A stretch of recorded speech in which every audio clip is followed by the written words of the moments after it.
Hi, ನಾನು Sudeep from tech in Kannada. ಗಮನಿಸ್ತಾ ಇದ್ರೆ ಇವತ್ತು ನನ್ನ ಮುಂದೆ ಒಂದು ದೊಡ್ಡ ಟಿವಿ ಬಾಕ್ಸ್ ಇರುವಂಥದ್ದು. ಆದರೆ ಇದ್ರ ಮೇಲ್ಗಡೆ ಏನೂ ಬರ್ದಿಲ್ಲ, ಕಂಪ್ಲೀಟ್ಲಿ ಬ್ಲ್ಯಾಂಕ್. ಶಾಮಿ MI ಅವರು ಕಳಿಸಿರುವಂಥ ಟಿವಿ ಇದಾಗಿದೆ. ಅವರು ಎಕ್ಸ್ ಸೀರೀಸ್ನಲ್ಲಿ 3 ಸೈಜ್ನ ಟಿವಿಯನ್ನು ಲಾಂಚ್ ಮಾಡ್ತಾ ಇದ್ದಾರೆ. ಅವರು ನನಗೆ ಕಳಿಸಿರುವಂಥದ್ದು 50 ಇಂಚಿಂದು, ಅದನ್ನು ಬಿಟ್ಟು 43 ಇಂಚಿಂದು ಇದೆ, 55 ಇಂಚಿಂದು ಕೂಡ ಇರುವಂಥದ್ದು. ನಾನು ಈ ಒಂದು ವಿಡಿಯೋ ಮಾಡೋ ಟೈಮಲ್ಲಿ ಈ ಟಿವಿಗಳ ಬೆಲೆ ಇನ್ನೂ ರಿವೀಲ್ ಆಗಿಲ್ಲ. ಇದು 4K ರೆಸೊಲ್ಯೂಷನ್ ಹೊಂದಿರುವಂಥ ಅಫಿಷಿಯಲ್ ಆಂಡ್ರಾಯ್ಡ್ ಟಿವಿ ಆಯಿತಾ, ಪ್ಯಾಚ್ ವಾಲ್ ಕೂಡ ಇದೆ ಅವ್ರದೇ. ಸೊ ನಂಗನಿಸ್ದಂಗೆ ಈ ಒಂದು 43 ಇಂಚಿನ ಟಿವಿ ಸುಮಾರು ಒಂದು 25,000 ರೇಂಜಲ್ಲಿ ಲಾಂಚ್ ಆದರೆ ಮೋಸ್ಟ್ಲಿ 50 ಇಂಚಿಂದು ಒಂದು 32-33 ಸಾವಿರ ರೇಂಜಲ್ಲಿ ಲಾಂಚ್ ಆಗ್ಬೋದು ಅಂತ ಅನ್ಕೋತೀನಿ. ಕಾದೋಣ ಎಷ್ಟಕ್ಕೆ ಲಾಂಚ್ ಆಗುತ್ತೆ ಅಂತ. ಸೊ ಇವತ್ತು ನಾನು ಈ ಒಂದು ಟಿವಿಯನ್ನು ಅನ್ಬಾಕ್ಸ್ ಮಾಡಿ ಯೂಸ್ ಮಾಡಿ ನನ್ನ ಎಕ್ಸ್ಪೀರಿಯನ್ಸ್ ನಿಮ್ಮ ಹತ್ರ ಶೇರ್ ಮಾಡ್ತಾ ಇದ್ದೀನಿ. ಏನು ಚೆನ್ನಾಗಿದೆ, ಏನು ಚೆನ್ನಾಗಿಲ್ಲ, ಒಂದು ಪ್ರೈಸ್ ರೇಂಜ್ಗೆ ಒಂದು ಟಿವಿನ ಪರ್ಚೇಸ್ ಮಾಡ್ಬೋದಾ ತಿಳ್ಕೊತೀರ. ಅದಕ್ಕಿಂತ ಮುಂಚೆ ನೀವು ನಮ್ಮ tech in Kannada YouTube channel subscribe ಮಾಡ್ಕೊಂಡಿಲ್ಲ ಅಂದರೆ ಈಗಲೇ ಸಬ್ಸ್ಕ್ರೈಬ್ ಮಾಡ್ಕೊಳ್ಳೋದು, ಬೆಲ್ ಐಕನ್ ಕೂಡ ಕ್ಲಿಕ್ ಮಾಡ್ಬೋದು. ಓಕೆ, ಮೊದಲದಾಗಿ ಒಂದು ಬಾಕ್ಸನ್ನು ಓಪನ್ ಮಾಡಿದ್ರೆ ಈ ಒಂದು ಬಾಕ್ಸಲ್ಲಿ ಟಿವಿಯ ಜೊತೆಗೆ ಒಂದು user manual, quick start guide ಮತ್ತು ವಾರಂಟಿ ಕಾರ್ಡ್, ಸಪ್ರೇಟ್ ಆಗಿ ಒಂದು ಪವರ್ ಕೇಬಲ್ನ ಕೊಟ್ಟಿದ್ದಾರೆ. ಒಂದು ಒಳ್ಳೆ ವಿಷಯ, ಡಿಟ್ಯಾಚ್ ಕೂಡ ಮಾಡ್ಬೋದು ನಾವು.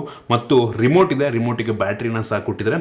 ಮತ್ತು ಟೇಬಲ್ ಮೌಂಟು, ಅದಕ್ಕೆ ಸ್ಕ್ರೂ, ಯಾವುದೇ ವಾಲ್ ಮೌಂಟನ್ನು ನಿಮಗೆ ಕೊಟ್ಟಿಲ್ಲ. ಅದನ್ನು ಬಿಟ್ಟರೆ ಬೇರೆ ನಮಗೆ ಒಂದು ಬಾಕ್ಸ್ ಒಳಗೆ ಸಿಗ್ತಾ ಇಲ್ಲ. ಓಕೆ, ಫೈನಲಿ ಗಮನಿಸ್ತಾ ಇದ್ರೆ ಒಂದು ಟಿವಿಯನ್ನು ಅನ್ಬಾಕ್ಸ್ ಮಾಡಿ ಸೆಟಪ್ ಎಲ್ಲ ಮಾಡಲಾಗಿರುವಂಥದ್ದು. ಸೆಟಪ್ ಮಾಡುವಂಥದ್ದು ತುಂಬ ಸಿಂಪಲ್ಲು. ನಿಮ್ಮ ಫೋನ್ನ ಮುಖಾಂತರ ವೈಫೈ ಪಾಸ್ವರ್ಡು, ಗೂಗಲ್ ಅಕೌಂಟ್ ಎಲ್ಲ ಫೋನಲ್ಲಿ ಹಾಕ್ಬೋದು. 2 ನಿಮಿಷದಲ್ಲಿ ಕಂಪ್ಲೀಟ್ ಸೆಟಪ್ ಆಗುತ್ತೆ. ಹೋಮ್ ಸ್ಕ್ರೀನ್ ನಿಮಗೆ ಈ ರೀತಿ ನೋಡೋಕೆ ಸಿಗುತ್ತಾ ಇದೆ. ಇದರಲ್ಲಿ ಪ್ಯಾಚ್ ವಾಲ್ ಕೂಡ ಇದೆ ಆಯಿತಾ. ಸೊ ಪ್ಯಾಚ್ ವಾಲು MI ಅವ್ರದ್ದು. ಸೊ ಈ ಸಲ ಏನೋ ಯೂಟ್ಯೂಬ್ ಇಂಟಿಗ್ರೇಷನ್ ಮಾಡಿದ್ರಂತೆ. ಸೊ IMDb ಇಂಟಿಗ್ರೇಷನ್ ಎಲ್ಲ ಏನೋ ಮಾಡಿದ್ರೆ ಒಟ್ಟಿಗೆ ಚೆನ್ನಾಗಿದೆ. ಇದು ಕೂಡ ಸರ್ಚ್ ಮಾಡೋಕ್ಕೆ ಚೆನ್ನಾಗಿದೆ. ಯೂನಿವರ್ಸಲ್ ಸರ್ಚ್ ಎಂಜಿನು, ಇರೋ ಮೂವಿ ಎಲ್ಲ ಪ್ಲ್ಯಾಟ್ಫಾರ್ಮನ್ನು ಹುಡುಕಿ ನಿಮಗೆ ಮೂವಿಯನ್ನು, ಸೀರೀಸ್ನ ಸರ್ಚ್ ಮಾಡಿಕೊಡುತ್ತೆ. ಮತ್ತು ಇದು ನೋಡಿ, ಅಫಿಷಿಯಲ್ ಆಂಡ್ರಾಯ್ಡ್ ಟಿವಿ ಲಾಂಚರ್ ಇದು. ಸೊ ಆನ್ ಆದ ತಕ್ಷಣ ಈ ರೀತಿ ಬರುತ್ತೆ. ನಿಮ್ಗೆ ಇಷ್ಟ ಬಂದಿದ್ದು ನೀವು ಯೂಸ್ ಮಾಡ್ಕೊಬೋದು. ಟಿಪಿಕಲ್ ಆಂಡ್ರಾಯ್ಡ್ ಟಿವಿ ಲಾಂಚರ್ ಆಯಿತಾ, ಏನು ಅಂತ ಡಿಫ್ರೆನ್ಸ್ ಇಲ್ಲ. ಇದು ಅಫಿಷಿಯಲ್ ಆಂಡ್ರಾಯ್ಡ್ ಟಿವಿ ಆಗಿರೋದ್ರಿಂದ ಪ್ಲೇಸ್ಟೋರ್ ಸಿಗುತ್ತೆ ನಿಮಗೆ. ಬೇಜಾನ್ ಅಪ್ಲಿಕೇಶನ್ ಇದೆ. ಇಷ್ಟ ಬಂದಿದ್ದು ನೀವು ಡೌನ್ಲೋಡ್ ಮಾಡ್ಕೊಂಡು ಯೂಸ್ ಮಾಡ್ಬೋದು. ಎಲ್ಲ ಅಪ್ಲಿಕೇಶನು, ನೆಟ್ಫ್ಲಿಕ್ಸು, ಪ್ರೈಮು, ಹಾಟ್ಸ್ಟಾರು, ಕೆಲವೊಂದು ಗೇಮ್ಸ್ಗಳು ಸಹ ಇರುವಂಥದ್ದು. ಇಷ್ಟ ಬಂದಿದ್ದ ಗೇಮ್ಸನ್ನು ನೀವು ಡೌನ್ಲೋಡ್ ಮಾಡಿಕೊಂಡು ಯೂಸ್ ಮಾಡ್ಬೋದು. ಮೊದಲನೇದಾಗಿ ಡಿಸೈನ್ ಮತ್ತು ಬಿಲ್ಡ್ ಕ್ವಾಲಿಟಿ ಬಗ್ಗೆ ಮಾತನಾಡಬೇಕಂತ ಅಂದರೆ ತುಂಬ ಸಾಲಿಡ್ ಆಗಿದೆ ಆಯ್ತಾ ಟಿವಿ. ಹಿಂದ್ಗಡೆ plastic build, but still heavy solid ಆಗಿದೆ. ಫ್ರಂಟಲ್ಲಿ ಒಂದು ರೀತಿ ನಿಮಗೆ ಬೆಜಲ್ಲೆಸ್ ಡಿಸೈನ್ ಸಿಗ್ತಾ ಇರುವಂಥದ್ದು. 96.9% ಸ್ಕ್ರೀನ್ ಟು ಬಾಡಿ ರೇಷಿಯೋ ಇರುವಂಥದ್ದು ಆಯಿತಾ. ಲಿಟ್ರಲಿ ಕ್ರೇಜಿ ವಿಷಯ. ಬಾಟಮ್ ಬೆಜಲ್ ಕೂಡ ತುಂಬ ಸಣ್ಣದಾಗಿದೆ. ಮತ್ತು ಇದರ ಸ್ಟ್ಯಾಂಡ್ ಪ್ಲಾಸ್ಟಿಕ್ ಸ್ಟ್ಯಾಂಡು ಆದರೂ ಕೂಡ ತುಂಬ ಗಟ್ಟಿ ಇರುವಂಥದ್ದು, ಸಖತ್ತಾಗಿದೆ. ಓವರಾಲ್ ಡಿಸೈನ್ ಮತ್ತು ಬಿಳ್ಕೊಡಿ ನನಗಂತೂ ಹೆವಿ ಇಂಪ್ರೆಸ್ ಮಾಡ್ತು. ಒಂದು ಲೆವೆಲಿಗೆ ತಿನ್ನಕ್ಕೆ ಕೂಡ ಇದೆ. ಮತ್ತು ವೆಯ್ಟ್ ಪರವಾಗಿಲ್ಲ, ತುಂಬ ಲೈಟ್ ವೆಯ್ಟ್ ಅಂತ ಅನ್ನಲ್ಲ, ಒಂದು ಲೆವೆಲಿಗೆ ವೆಯ್ಟ್ ಇದೆ. ಇನ್ನು ಪೋರ್ಟ್ಗಳ ಬಗ್ಗೆ ಮಾತನಾಡಬೇಕಂತಂದರೆ ಒಂದು ಟಿವಿಯಲ್ಲಿ 3 HDMI ಪೋರ್ಟ್ ಇರುವಂಥದ್ದು, 2 USB ಟೈಪ್ A ಪೋರ್ಟ್ ಇದೆ, ಮತ್ತು ಈಥರ್ನೆಟ್ ಪೋರ್ಟ್ ಕೂಡ ಇದೆ, AV ಪೋರ್ಟ್ ಇದೆ, ಆಪ್ಟಿಕಲ್ ಆಡಿಯೋ ಪೋರ್ಟ್ ಇರುವಂಥದ್ದು, ಮತ್ತು 3.5 ಹೆಡ್ಫೋನ್ ಜಾಕ್ ಸಹ ಇದೆ, ಮತ್ತು ಆ್ಯಂಟೆನಾ ಕೂಡ ಆಗೋದಕ್ಕೆ ಜಾಗವನ್ನು ಕೊಟ್ಟಿದ್ದಾರೆ. ಇನ್ನು ಬಟನ್ಸು ಒಂದೇ ಒಂದು ಬಟನ್ ಕೊಟ್ಟಿದ್ದಾರೆ ಆನ್ ಆಫ್ ಮಾಡೋದಕ್ಕೆ. ಸೊ ಓವರಾಲ್ ಡಿಸೈನ್ ಮತ್ತು ಬಿಲ್ಡ್ ಕ್ವಾಲಿಟಿ ನನಗೊಂದು ಲೆವೆಲ್ಗೆ ಇಂಪ್ರೆಸ್ ಮಾಡ್ತು. ಇನ್ನು ಬೇಸಿಕ್ ಸ್ಪೆಸಿಫಿಕೇಶನ್ ಬಗ್ಗೆ ಮಾತನಾಡಬೇಕಂತ ಅಂದರೆ ಈ ಒಂದು ಟಿವಿ ನನಗೇನು ಕಳಿಸಿದ್ದಾರೆ, ಇದು 50 ಇಂಚಿನ 4K ರೆಸೊಲ್ಯೂಷನ್ ಹೊಂದಿರುವಂಥ ಟಿವಿ ಆಯಿತಾ. ಮತ್ತು ಇದರಲ್ಲಿ ಕ್ವಾಡ್ ಕೋರ್ ಪ್ರೊಸೆಸರ್ ಇದೆ ಆಯಿತಾ. 64 ಬಿಟ್ನ ಕೋರ್ಟೆಕ್ಸ್ A55 4 ಕೋರ್ನ ಪ್ರೊಸೆಸರ್ ಇರುವಂಥದ್ದು. ಸೊ ಒಂದು ಲೆವೆಲ್ಗೆ ಹೆವಿ ಪವರ್ಫುಲ್ ಆಗಿರುವಂಥ ಪ್ರೊಸೆಸರ್ ಅಂತ ಹೇಳ್ಬೋದು ಆಯಿತಾ. ನಾನು ನ್ಯಾವಿಗೇಷನ್ ಮಾಡ್ದಂಗೆ, ಕೆಲವೊಂದು ಬೇಸಿಕ್ ಗೇಮ್ ನೋಡ್ದಂಗೆ ಸ್ಮೂತಾಗಿ ಪ್ಲೇ ಆಗುತ್ತೆ. ಮತ್ತು ನ್ಯಾವಿಗೇಷನ್ ಎಲ್ಲೂ ಕೂಡ ಲ್ಯಾಗ್ ಆಗುತ್ತೆ ಅಂತ ಅನಿಸಿಲ್ಲ ಆಯಿತಾ. ಸಖತ್ತು ಸ್ಮೂತ್ ಆಗಿದೆ ಒಟ್ಟಿಗೆ. ಇನ್ನು ಇದರಲ್ಲಿ ನಿಮಗೆ 2 GB ರ್ಯಾಮ್ ಸಿಗ್ತಾ ಇರುವಂಥದ್ದು, ಮತ್ತು 16 GB ಇಂಟರ್ನಲ್ ಸ್ಟೋರೇಜ್ ಸಿಗ್ತಾ ಇದೆ. ಸೊ ಕ್ರೇಜಿ ವಿಷಯ. ಟಿವಿ ನಂಗೆ ಅನ್ನಿಸ್ದಂಗೆ ಬೇಜಾನಾಯಿತು ಅಂತ ಅನ್ನಿಸ್ತಾ ಇದೆ ಆಯಿತಾ. ಮತ್ತು ಕನೆಕ್ಟಿವಿಟಿ ಬಗ್ಗೆ ಮಾತನಾಡಬೇಕಂತಂದರೆ ಡ್ಯುಯಲ್ ಬ್ಯಾಂಡ್ ವೈಫೈ ಸಪೋರ್ಟ್ ಇದೆ, ಸೂಪರ್ ವಿಷಯ. ಮತ್ತು ಬ್ಲೂಟೂತ್ 5.0 ಇರುವಂಥದ್ದು. ಸೊ ನೀವು ಆರಾಮಾಗಿ ಬ್ಲೂಟೂತ್ ಜಾಯ್ಸ್ಟಿಕ್ಕನ್ನು ಕನೆಕ್ಟ್ ಮಾಡಿಕೊಂಡು ಗೇಮ್ಸನ್ನು ಬೇಕಾದರೂ ಆಡಬಹುದು.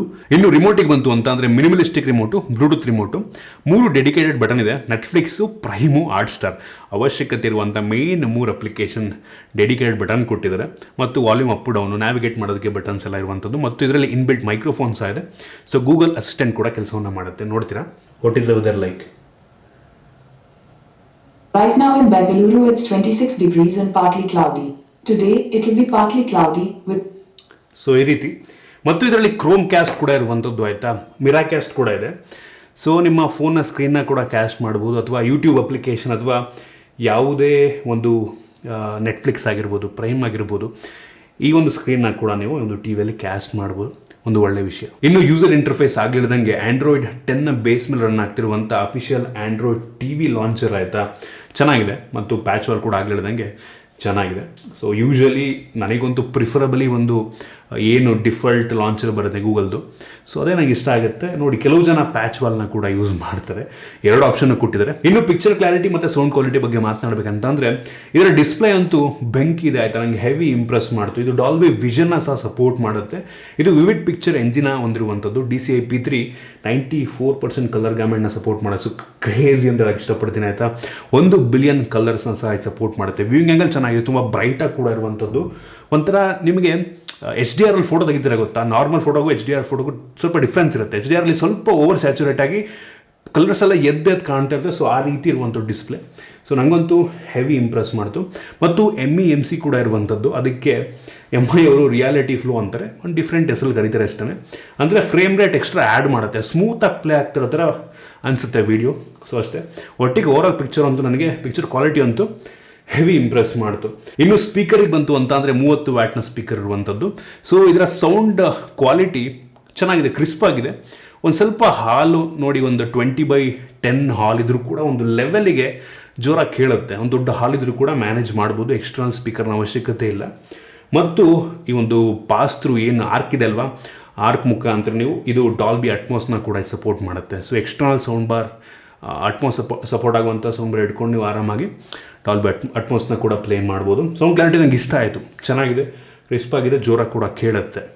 ಸೊ ಓವರಾಲ್ ಈ ಒಂದು ಟಿ ವಿ ಈ ಪ್ರೈಸ್ ರೇಂಜ್ಗೆ ಇನ್ ಕೇಸ್ ಇದೊಂದು 32,000 33,000 ರೂಪಾಯಿಗೆ ಅಂದರೆ 50 ಇಂಚಿಂದು ಆ ರೇಂಜಿಗೆ ಲಾಂಚ್ ಆದರೆ ಒಂದು ಒಳ್ಳೆ ಆಪ್ಷನ್ ಅನಿಸುತ್ತೆ. ಇನ್ ಕೇಸ್ 43 ಇಂಚಿಂದು ಒಂದು 25,000 ರೇಂಜಲ್ಲಿ ಲಾಂಚ್ ಆದರೆ ನೋಡಿ ಒಳ್ಳೆ ಸಖತ್ತಾಗಿದೆ ಅಂತ ಅನ್ಸುತ್ತೆ. ಬಟ್ ಇದು 4K ಆಗಿರೋದ್ರಿಂದ ಸ್ವಲ್ಪ ಜಾಸ್ತಿ ಲಾಂಚ್ ಆಗ್ಬೋದು. ಕಾದು ನೋಡಿ ಎಷ್ಟಕ್ಕೆ ಲಾಂಚ್ ಆಗುತ್ತೆ ಅಂತ. ಒಟ್ಟಿಗೆ ಓವರಾಲ್ ನಂಗೆ ಈ ಒಂದು ಟಿ ವಿ ಅಂತೂ ಹೆವಿ ಇಂಪ್ರೆಸ್ ಮಾಡ್ತು. ವ್ಯಾಲ್ಯೂ ಫಾರ್ ಮನಿ ಅಂತ ಅನ್ನಿಸ್ತಾ ಇರುವಂಥದ್ದು. ಬಿಲ್ಡ್ ಕ್ವಾಲಿಟಿ ಚೆನ್ನಾಗಿದೆ, ಪ್ರತಿಯೊಂದು ಕೂಡ ತುಂಬ ಚೆನ್ನಾಗಿ ಬಿಲ್ಡ್ ಮಾಡಿದ್ದಾರೆ. ಸೊ ನೋಡಿ, ಒಂದು ಆಪ್ಷನ್ ಆಗಿ ಇಟ್ಕೊಬೋದು ಒಂದು ಟಿ ವಿಯನ್ನು. ಸೊ ಇದಿಷ್ಟು ಈ ಒಂದು ಟಿ ವಿಯ ಬಗ್ಗೆ ನನ್ನ ಆನೆಸ್ಟ್ ಒಪಿನಿಯನ್. ನಿಮಗೆ ಇದ್ರ ಬಗ್ಗೆ ಏನಿಸ್ತದೆ ದಯವಿಟ್ಟು ಕಾಮೆಂಟ್ ತಿಳಿಸ್ಬೋದು. ಇಷ್ಟ ಆಗಿ ದಯವಿಟ್ಟು ಲೈಕ್ ಮಾಡಿ, ಶೇರ್ ಮಾಡಿ. ಇದಕ್ಕೆ ನಮ್ಮ ಬೇರೆ ಬೇರೆ ವೀಡಿಯೋಗಳು ನಮ್ಮ tech in Kannada YouTube subscribe ಮಾಡ್ಕೊಂಡಿಲ್ಲ ಅಂದರೆ ಈಗಲೇ ಸಬ್ಸ್ಕ್ರೈಬ್ ಮಾಡಿ ಬೆಲ್ ಐಕಾನ್ ಕೂಡ ಕ್ಲಿಕ್ ಮಾಡ್ಬೋದು. ಸಿಗೋಣ ಮುಂದಿನಲ್ಲಿ.